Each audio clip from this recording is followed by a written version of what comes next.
Witchy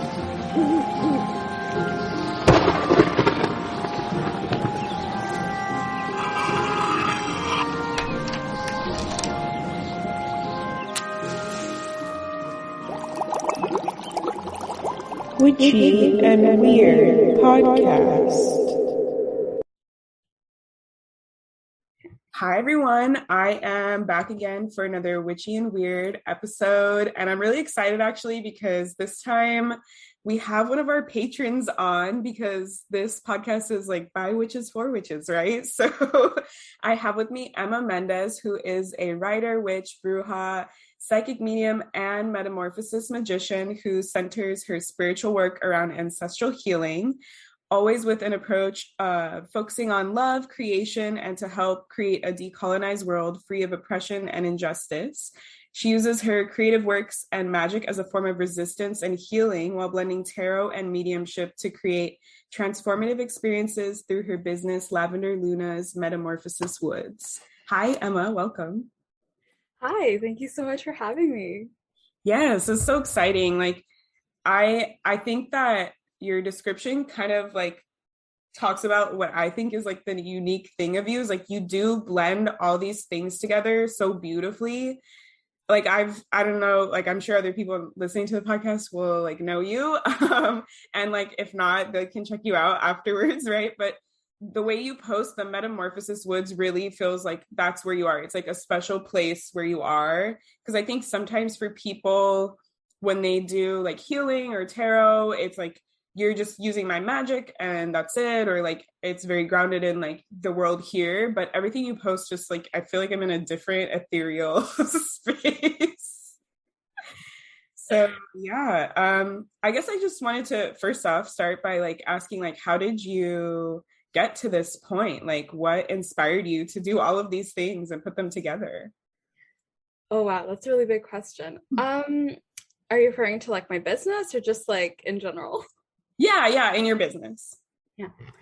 Well, I think you were when you were talking about the Metamorphosis Woods being like a place, and how it seems to be different in that way. It very much is a place to me, both in the astral and in the physical. There's a little kind of patch of woods by my house where I live, on unceded Squamish and Tsleil-Waututh land. And that's kind of where I would go when, like, you know, shit gets real, when, especially in the last year with Chiron in retrograde, it's been kind of rough. And that's kind of where I would go to feel grounded when I wanted to, I think, have some sort of clarity or even just feel like held. So for me, like, you know, I guess it was a subconscious thing, but when I, you know, created, you know, Lavender Luna's Metamorphosis Woods, I think it was very much born from that place of seeing like the forest as not only a mother, but also a father in the sense, or like a parent. And that I think was really transformative for me in a lot of ways. And it reflected, especially with the seasons, right? Reflecting like the death and rebirth and the blossoming, I think is very much also a mirror of the human experience. Yeah, I love that. So nature is like a huge part of the work that you do then. Yeah, it really is. I think it also is, I think for me, even in my poetry, I write a lot about, or I use a lot of metaphors through nature because that's kind of how I understand the world. Through like seasons and cycles, in case you have not seen my Instagram feed, which you've noticed kind of changes with the seasons. But yeah, nature and the land is like such a huge part of my work and my connection to my ancestors as well. Yeah, so ancestors, let's bring in that. Like you focus like mostly on ancestral healing. So what is like your point of view about ancestral healing and like how do you approach it? Yeah, I actually, I mean, this is, I don't think unique to me, but I think for me, ancestors is really about connecting to shadow work and connecting to the underworld. And I think for me, that also is very much present in decolonization. I see decolonization, as I'm sure a lot of other people do, as a really potent form of shadow work that I think we all need to do. So for me, ancestral healing has been how I've approached decolonization work, not only in decolonizing and reclaiming my own kind of my own ancestry, my own indigeneity, but as well as to kind of dismantle a lot of the, I guess, I don't want to use the word brainwashing, but I guess that's the word I can come up with, or a lot of like the programming, the harmful colonial programming that, I've also kind of perpetrated and participated in. So yeah, that's kind of how I see ancestral work. And I think it's a really powerful approach. I think a lot of people tend to focus a lot on like, no, not that it's a bad thing, but focusing a lot on like, money wounds or things like that. And like, that's great. That's important work. But I think ancestral healing can go so much farther and can be taken to be so much more than that I haven't really seen, maybe I just haven't met the right people yet, but I haven't really seen a lot of people taking that approach or really getting to the core of it.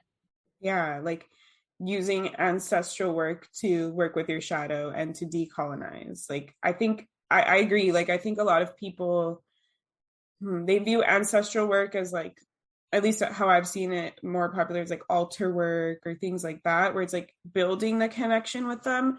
But I feel like that is really hard for a lot of people in general. And so then like getting to the next part of like doing the work with them and like relying on them and like healing with them, I think is like a part that people, I don't know, like not that they miss it, but maybe they don't feel like they can, or, like there's different reasons why. So I love that you're kind of like here to offer that connection with them. I'm curious, like, I know some people who end up doing ancestral work like professionally, they usually have like some kind of moment or something where it's like the ancestors were like, this is your job and like we're gonna help you, or like have you had something like that? Yeah, actually, I mean, aside from it kind of being foretold by the stars, my Chiron is in the eighth house. So I Okay. think that really was kind of foretold for me. But yeah, I think for me, that moment really was around last autumn. I really had a lot of realizations. Started working with Hecate. I really started delving more into my work with Santa Muerte. Hmm. And that was really what strengthened my connection with my ancestors. Really, I think returning to those, at least with Santa Muerte, to those ancestral connections, and with Hecate, kind of a really, I think a really like profound realization that, what I was doing before was very surface level. And I think I was going about it in a way that wasn't really fulfilling. It felt really superficial. And like I totally empathize with people who are just trying to build a connection with their ancestors. I feel that very strongly, and it can be really difficult. But I think for me, it was, I don't know how personally you want me to get here. Whatever you feel like sharing. So Yeah, I guess like content warning, mention of like sexual assault and other stuff like that. I came to a moment last autumn where I realized that I was still being very much affected by, I guess, sexual assault that I had experienced as a kid. And I realized that I wasn't really being honest with myself, and not only in, what I really needed and kind of how I was going about my life, but I was really impacting my spiritual work because I wasn't really being honest. And I wasn't really connected with myself and my desires. And also, I think the grief that I wasn't really allowing myself to feel. So it was kind of in that period of like November to like December that I really, I needed support. I needed something that I couldn't really find in other places, aside from like mental health and stuff.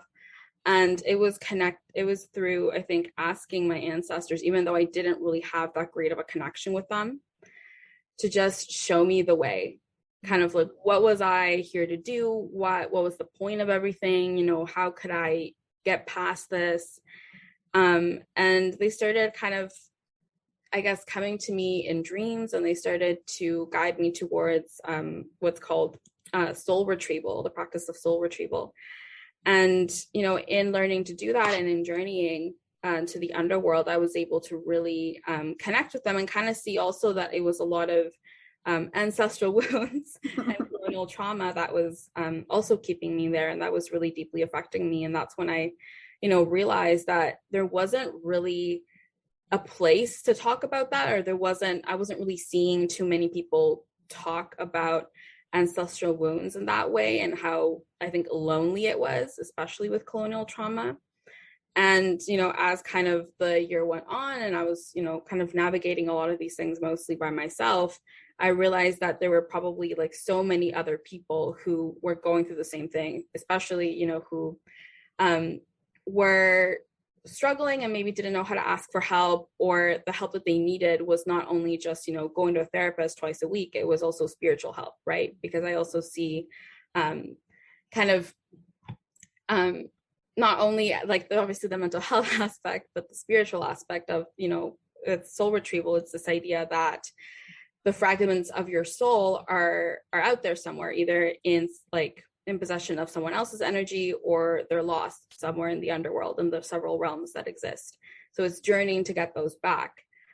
So that for me was kind of what led me to focus mostly on ancestral healing. It's this idea that it wasn't really being talked about in this way, and that it wasn't really being addressed, I think, with the tenderness and care that I think it really needs to be addressed with.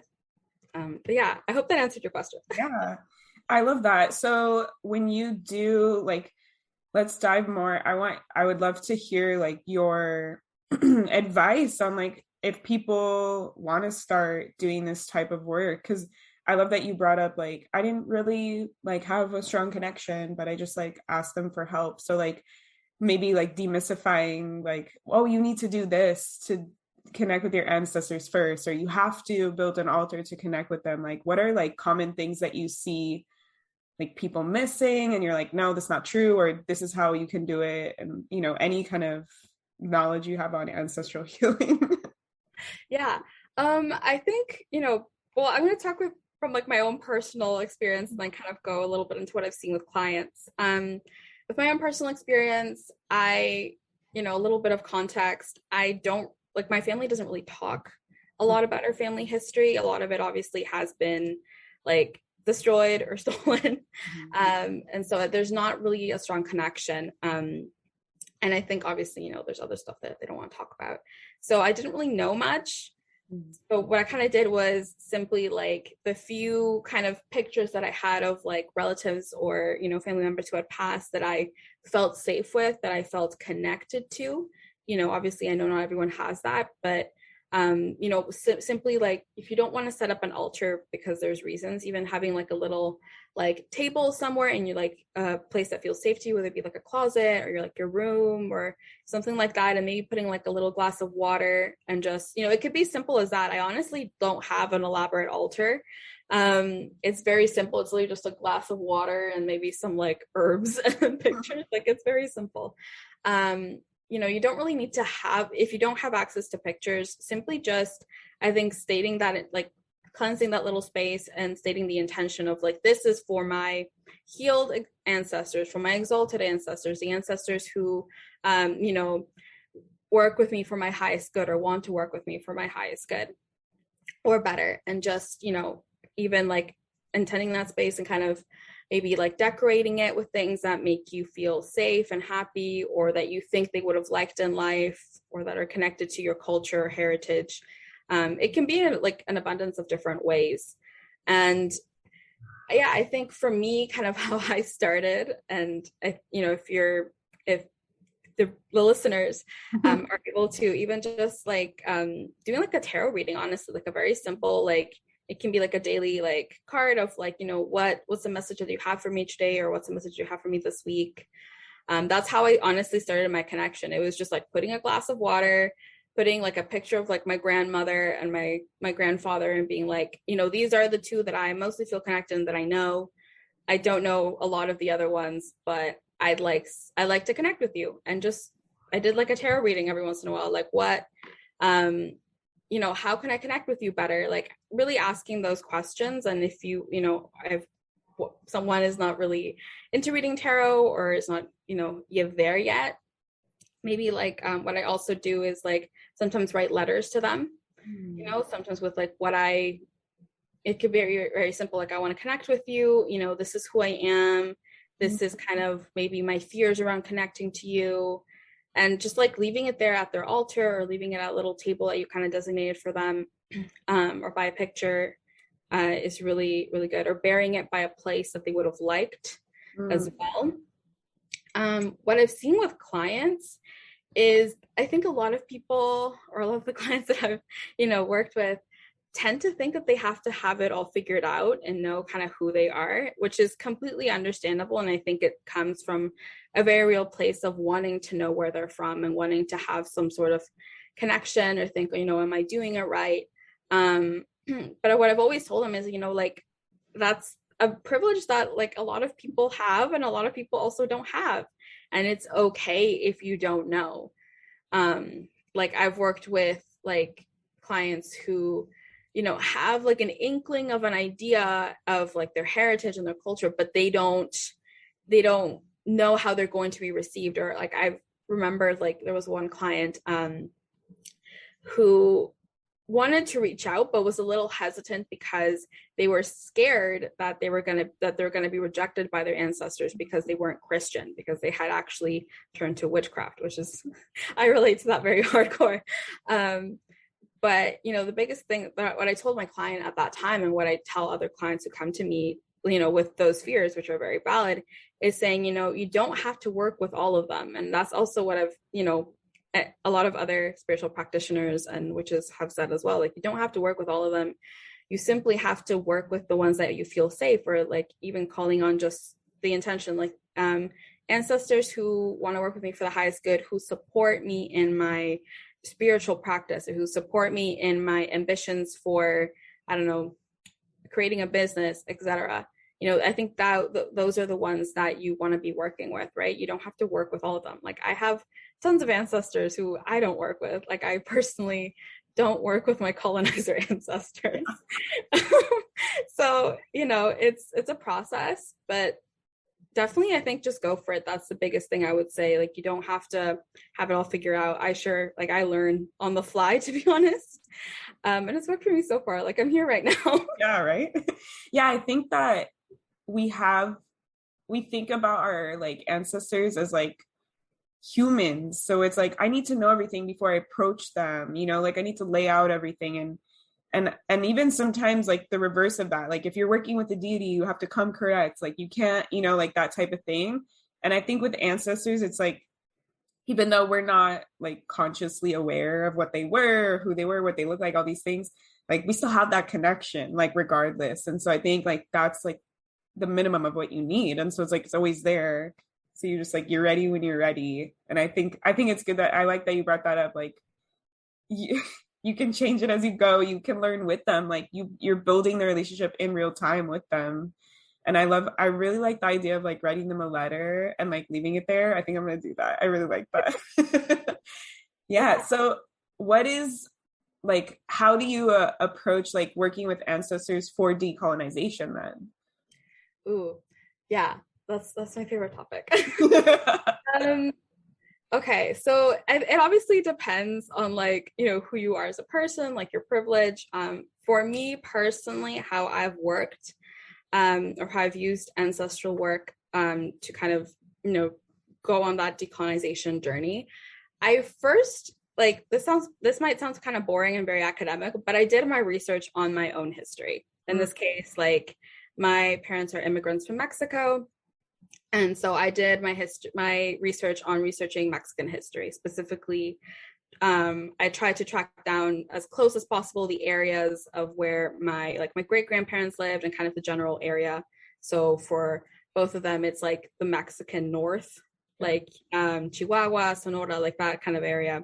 And so I did my research on that particular area and kind of seeing, you know, how like colonialism impacted that area. And then more broadly looking at like so-called Mexico. So I think that's a really important thing to start with. Like, it sounds really boring, but I think it's really essential because, you know, as much as your ancestors are knowledgeable, they're still human, you know, they still are going to come to you with their own biases and their own perspectives. And they obviously, did not experience all of history. So they're not going to have, they have a little bit from the time that they lived, or the events that they experienced. So that's a really important part, to really learn your history. Obviously taking your time with that, being gentle, I think, is another thing in this, using ancestral work for decolonization, being so gentle with yourself and realizing that you're going to fuck up. I'm sorry, I don't know if I can swear. No, you can swear, it's fine. Okay, I don't know. You're going to fuck up, you're going to make mistakes, and sometimes, you may cause community harm, and like that, obviously, not ideal, but you're human. Mm-hmm. So I think learning that you are also kind of have to own your shit and do your best to be accountable is really important. Another thing is that, for example, in my experience, like, as I said, I have colonizer ancestors, I also have indigenous ancestors. And a big thing was kind of, for me, grappling with this idea that I am a product of genocide. Like, as awful as it is, like, I have to acknowledge that without the, Spanish colonialism, I would not be here. And so that's something that's really hard to kind of think about. And I have my daily existential crisis. But I think, you sometimes have to kind of approach it in a very kind of cold, hard facts way. Not that you should go throughout, through your journey like that entirely, but sometimes you need to have that logical mind kind of balance, because it can get really overwhelming. So I think, being very aware of where you are, your privilege, the privilege of your ancestors, but I think also trying to be very sympathetic, as best as you can, without, justifying the harmful actions that may have done, kind of where they were at. For example, a lot of my, a big thing that exists in my lineage is this wound of,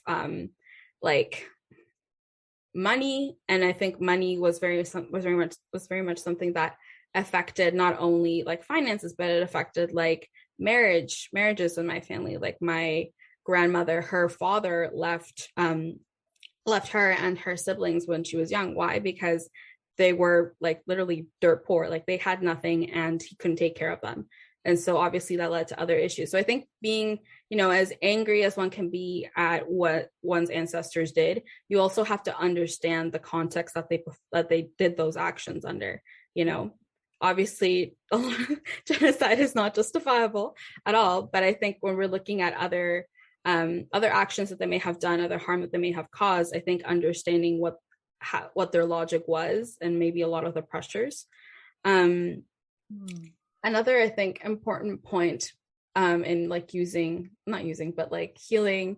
through ancestral wounds and decolonizing is really like, I think a lot of like journaling is honestly really essential, like a lot of reflection. And when you're reflecting is like, not just kind of like from a cold, hard logical place. I think that's where like the being honest and vulnerable with yourself is, part comes in. And the surrendering of ego is something that I've learned the hard way. That is so, so important. Like, when you're doing this work, you have to come at it from perspective of, I'm just learning and I have absolutely no freaking clue what's going on. And being okay with that. You're not here to be right. You're not here to prove a point. You're just literally here to learn. And I think that's the biggest thing. Like, be prepared also for your ancestors to come to you with really harsh truths. Like, I remember the first time I did like a soul retrieval journey, and I was kind of facing these, like, the actions of my colonizer and my mixed indigenous ancestors. I saw a lot of really awful shit that they did.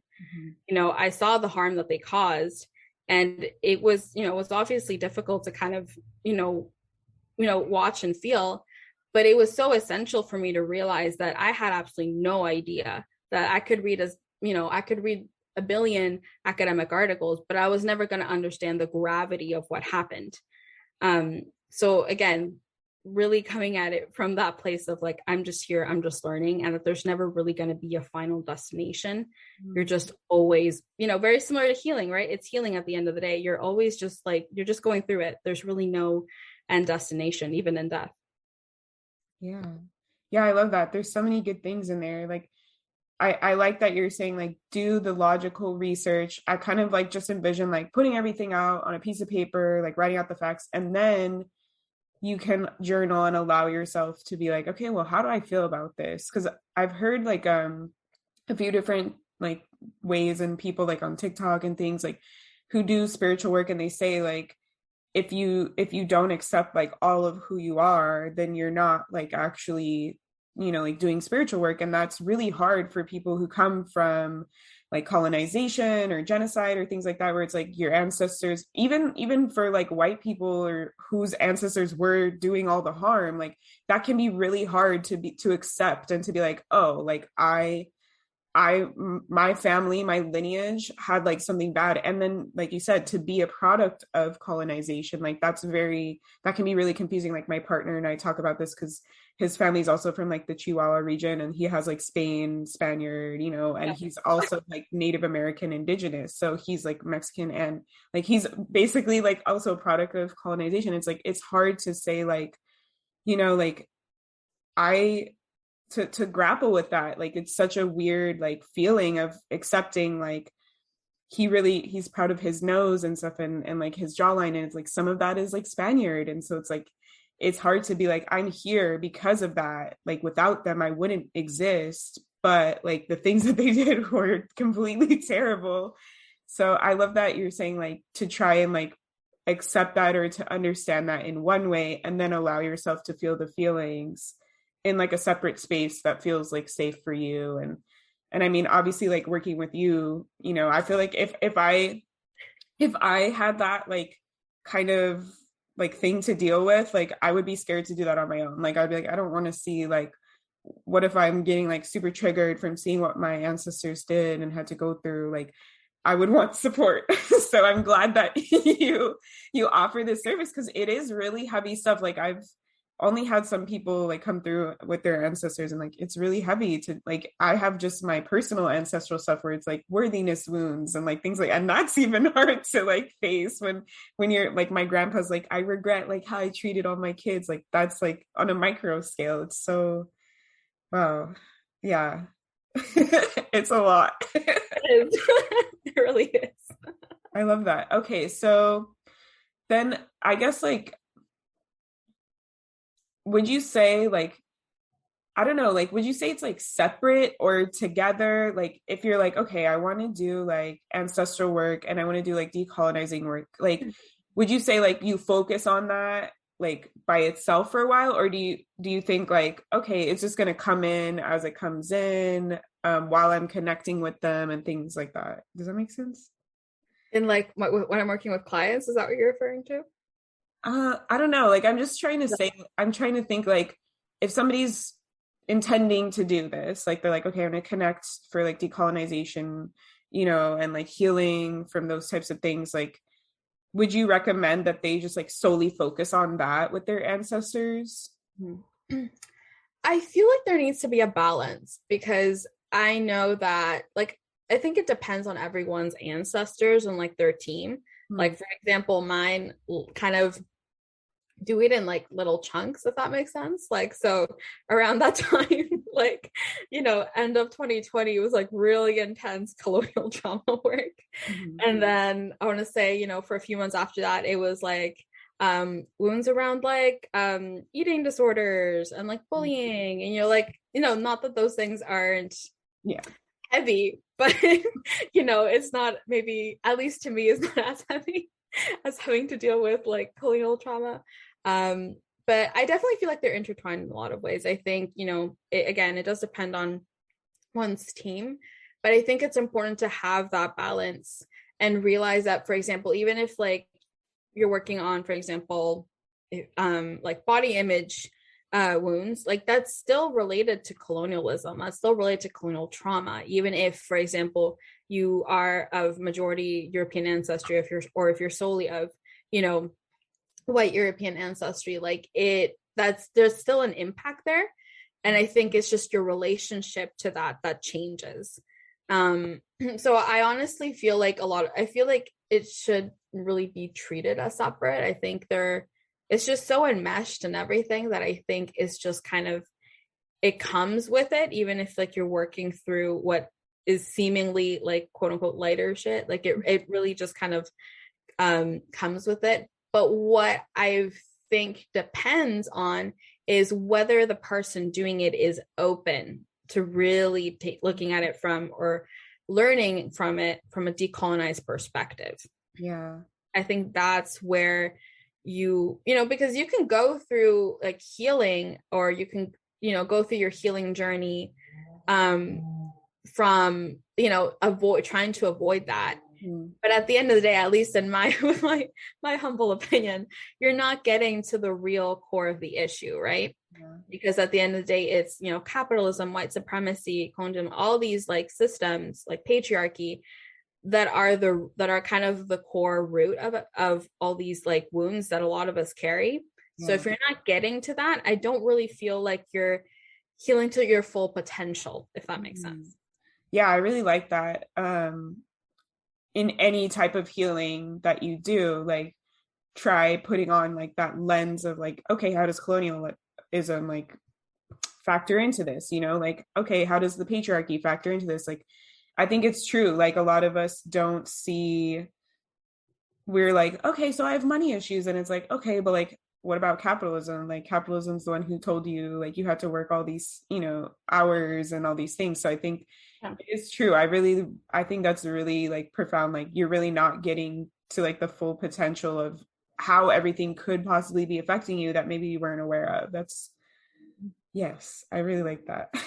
I'm like, that's so cool. Like, not that I don't do that. I feel like I sort of do that. Any like now, like trying to be like a better ally and addressing all these things, you know, like, but I think it is something that a lot of us skip. Like, okay, how does this piece factor into my life, regardless of who I am as a person? I guess like the other thing I wanted to bring up and ask you is like, how do you set like boundaries? How do you choose like which ancestors to work with? Like if maybe, you know, like somebody's never done this and they're listening to the podcast, like, and they want you, I know you talked about like exalted ancestors or healed ancestors. So I just wanted to like touch on that. Like if people have never done this before, so that they're not like calling in like they're like crazy unhealed ones who are like still racist and like it's like that would be so bad. No, it's really funny because when I first started doing, or like attempting to do ancestor work, I had no idea about this concept of exalted or healed ancestors. Like I was just calling ancestors in. And not that that didn't go great. I was very lucky that it didn't. I mean, I don't think I had any negative experiences, but I know that for a lot of other people, that is not the case. So yes, boundaries are really important. I think for me, kind of how I did and how like I see a lot of other I think clients, and obviously, you know, in like kind of like the witchy sphere universe that you and I exist in online.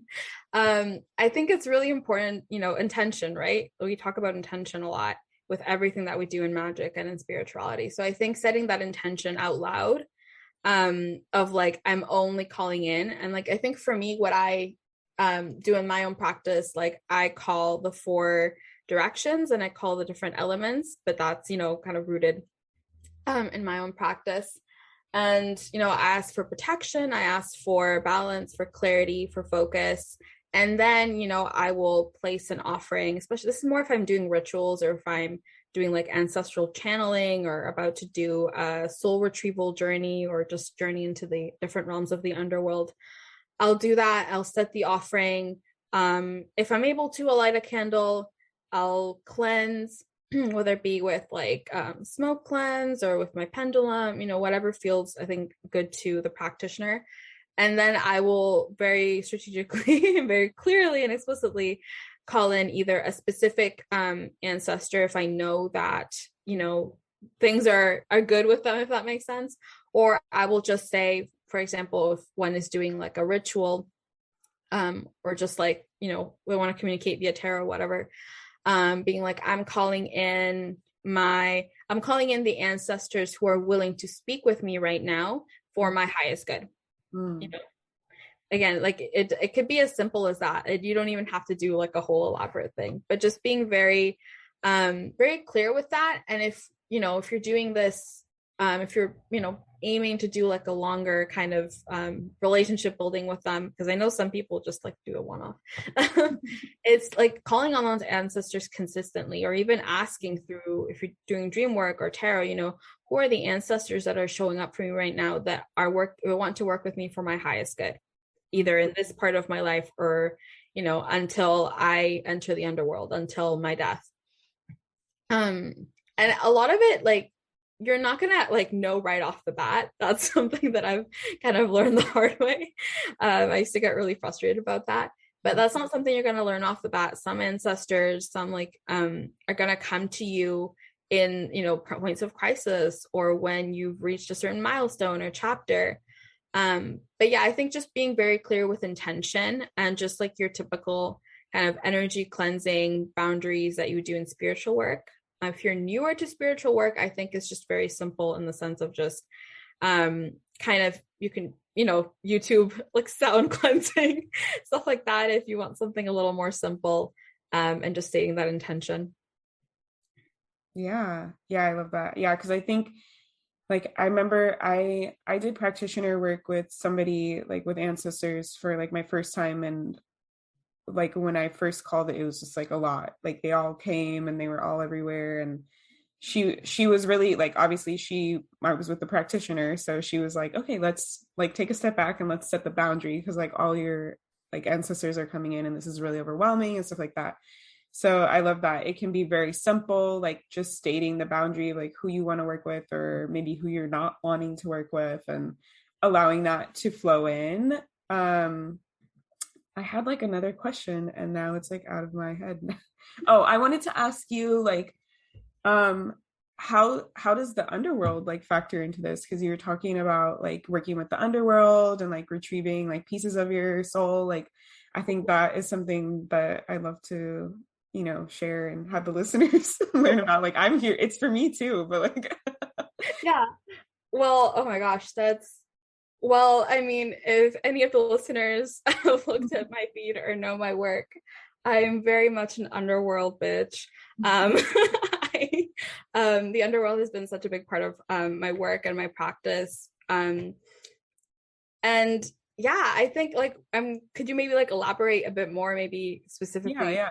I guess like in regards to like the ancestral healing work you do, or the decolonizing work, like I know a lot of people work in the underworld, like if they work with an underworld deity, but I feel like that's the only place that I've ever seen people really go into the underworld, is if they work with an underworld deity. So I thought it was really like, I've never, seen somebody who like, oh, I don't do it like specifically for going to connect with a deity. I do it like for ancestral work, or like finding pieces of myself there. I think like, at least in the witch community, I haven't seen people kind of like view it in terms of like pieces of me are always in the underworld, like, and I'm working here. So I think that's something that I love to know more about. Yeah. Yeah, no, I didn't realize that people do view it like that. I just kind of assumed that a lot of us did. So this is very much news to me. Yeah, no, I think in ancestral work for me, the underworld has been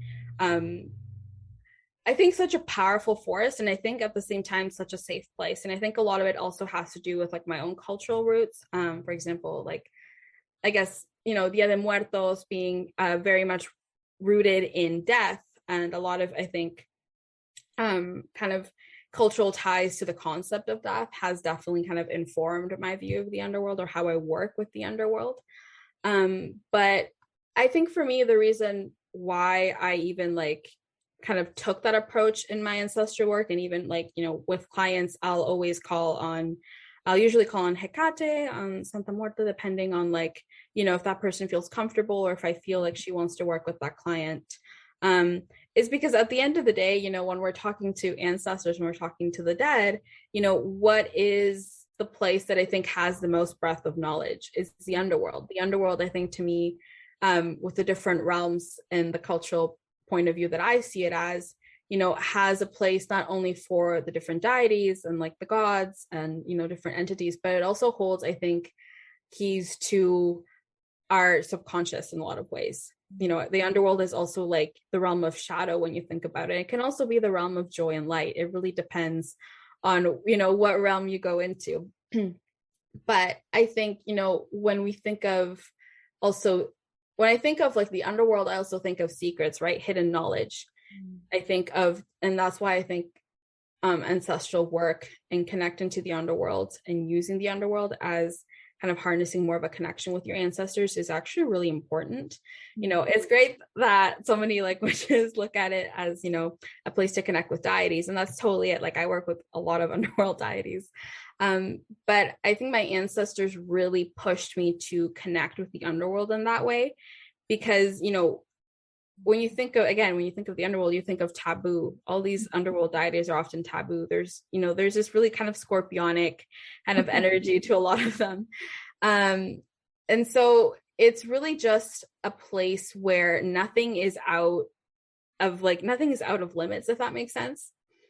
So I think in rooting one's ancestral practice in the underworld, or using the underworld energy or journeying there to connect, I think not only opens you to kind of being more bold in the work that you're doing, but I think it opens up for you to be more honest emotionally about kind of where you're feeling. Like I have a hard time with being vulnerable, emotionally vulnerable, especially even with like people that I love in my life or that I trust. Like that's something that's really challenging for me. And so when I, started to kind of journey more into the underworld through soul retrieval or just through meditation, I realized that was the one place where I really felt safe. And I think it can genuinely be a safe place. It doesn't have to be scary. That for me was a place where I could really be honest about how I was feeling, about how these wounds were affecting me. But it also gave me a really deep source of kind of groundedness that I think, if I hadn't rooted my ancestral work in the underworld, or I feel like those who maybe don't to the same extent, are able to feel. I don't know if that makes sense. Yeah, no, I like that. I feel like I have seen like people talk about the underworld as being kind of like a metaphor for like our psyche and our shadow and stuff, like where the darkness and the secrets are. But I like the way that you're talking about it, where it's like, because I'm here, it's like safer, it's easier for me to access these things. Like I feel like I'm more supported in this space because, like, and in this podcast we're all about like breaking down like new age and like, moving away from it. But like I do see like a lot of people when they do healing work, it's like this fear of like, I need to be wrapped in light, I need to be loved in light, and I need to be safe in this way. And I love you're like, no, you can be safe in the underworld. Like you can be safe in the darkness, in the secrets, like as long as like you feel okay and you know what you're doing, you set your boundaries and stuff. So like I really like that point of view, because I don't think a lot of people, like there's definitely like people I could name, like off the top of my head that work with like death and things, but like overall, like I haven't seen a lot of people kind of look at it from that perspective. And I think that it's something that is really powerful. Like embracing your shadow means like embracing the darkness and being comfortable in those spaces. And I love that like you work with like two deities that like represent like death and work with death a lot, so it like makes sense that you're like, okay, I'm gonna be here. But I think that that's needed. Like if everybody just worked with like angels and stuff, then we'd all be doing the same thing. So like I love that you bring that perspective to it. I guess like last question would be I'm curious like your vision, like what this is kind of like a big question, but I just feel like I'm called to ask this. Like what's like your vision? What world are you creating? Like what are you trying to change in this world with your business? Oh wow, I love that question though. I think something that I think I need to expand on because I don't think I get asked this a lot. I think with my business, like I know I'm just there are tons of other spiritual practitioners, and I know in the end I'm like, a human in the midst of billions and billions of people. But I think what the vision that, or like the world that I'm trying to create through my business and just through my spiritual work and writing is really just a world where I think we're more connected to ourselves. And I again, like you said, like I think a lot of people, especially with like new age spirituality, are like, oh, crystals, love, light, angels. I'm like, that's great. But I think, true connection, true intimacy, ironically, with ourselves and with each other comes from embracing the darkness, embracing the underworld. And I think embracing I think what oftentimes our ego won't allow us to kind of admit. So I really want, that's really what I think that I'm here to do, is that I'm here to kind of not only I think explore and reveal the secrets of the underworld, but also show people that can be a really beautiful process of metamorphosis. That could bring you into the most happiest moments of your life, that you can truly create things from death. And that's something that's been shown to me through the course of my life again and again, especially in the last 2 years. And it's just been such a source of joy and happiness that I want other people to realize that there's really nothing to fear with that. There's nothing really, it's not the end. You're just transforming. And I think that's something that a lot of more people, I think, need to embrace. Mm-hmm. And I think being more comfortable with exploring what things that are taboo and that are, maybe a little bit spicy, if that makes sense. Yeah, I love that. I keep seeing like this idea of like falling in love with transformation. Like you're not, like, I feel like in our capitalistic world, it's like we're taught to like look for the end goal. Like you get this job because it has a good 401k and it has stability, and then you could retire at this age. Like we're bypassing like how we feel in those years of working through that job, and we're just thinking about it's going to set me up for retirement. Like that's, like I know like the boomer generation is more steeped in this than we are, but like that's kind of the world that we were grown up like listening to and hearing about, and then of course we have all like the societal like market crashes and things. But like anyways, like I think, go ahead. I was just gonna say, like, I think we're kind of like, we were taught that to look at things that way. And in spiritual healing, and it's like, no, it's not about the end goal. Like, yeah, you want to feel better, you want to feel less this or more this, but it's the transformation that's happening. Like you're changing yourself, and it's the change, not like the end goal. Yeah. And I think it's also, this is why I think a lot of people, even myself, like I struggle with thinking of alternative decolonial futures, because I think capitalism has really robbed us of being able to dream in that way. And I really do think that through, embracing the underworld, through metamorphosis, through really being comfortable with that, is where we're gonna truly create the change that we need in our world, in our communities. I think it's coming back to that, really working through the ancestral shit, and no longer shoving it down, really working through it and committing to it. I think that's where the biggest change lies, not only on an individual level, but like on a community level. Yeah, it's true. It's like, how are we going to stop repeating the process? Like we can work with those people, the ancestors who went through it, and to like end that pattern, to like have them help us to see like a new opportunity, a new path, a new timeline. So I really love that. So like, what work are you doing? How can we connect with you? Where can we find you? Well, currently, because I just started my business like a few months ago, I'm currently only on Instagram. So it's at lavender.luna with 2 A's at the end. And right now I'm kind of working to kind of reshuffle my offerings, but my signature offering, and I think the best, most powerful way to work with me, is through my ancestral wounds and healing reading. I love doing those, and I think they're probably the most potent piece of magic that you can get from me right now. Nice. Yeah. And you do like writing and poetry. So like, just being on your Instagram and like reading your stuff is really cool. Like there's a lot to like gather from that. And then like hopefully in the future we'll be able to read your poetry books and things. Yeah, they're in the works. So I can't really say too much yet, but they're in the works. Yeah. So thank you for coming on. I don't know, like if you have any last words to say, you don't have to. I'm just like, in case we forgot something, I don't know.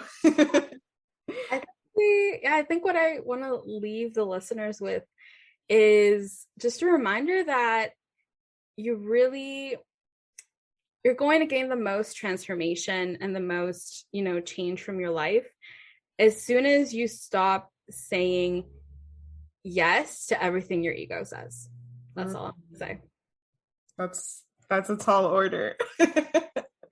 I love that though. Okay, well, thank you everyone for listening, and thank you, Emma, for coming on the podcast. It was so lovely to have you on here. I'm so excited for your journey and your growth. And like you said, you just started out a little bit ago, but it's like you're already so potent, so powerful. You're already doing things other people aren't doing. So I'm so excited to see like what comes through, and to have this, relationship blossom. But until next time, everybody, goodbye. If you love Witchy and Weird podcasts, support us by donating monthly for as little as 99 cents at anchor.fm/witchyandweird/support. You can cancel at any time and 100% of the proceeds go directly to the pod. Or, if you don't want to commit to a monthly donation, buy Amanda a coffee at ko-fi.com/wishyandweird to help fuel them while they record, edit, create, and upload content for the podcast. And if you're feeling extra generous, leave us a review on Apple Podcasts or Spotify and tell your witchy and weird friends about us too. Bye!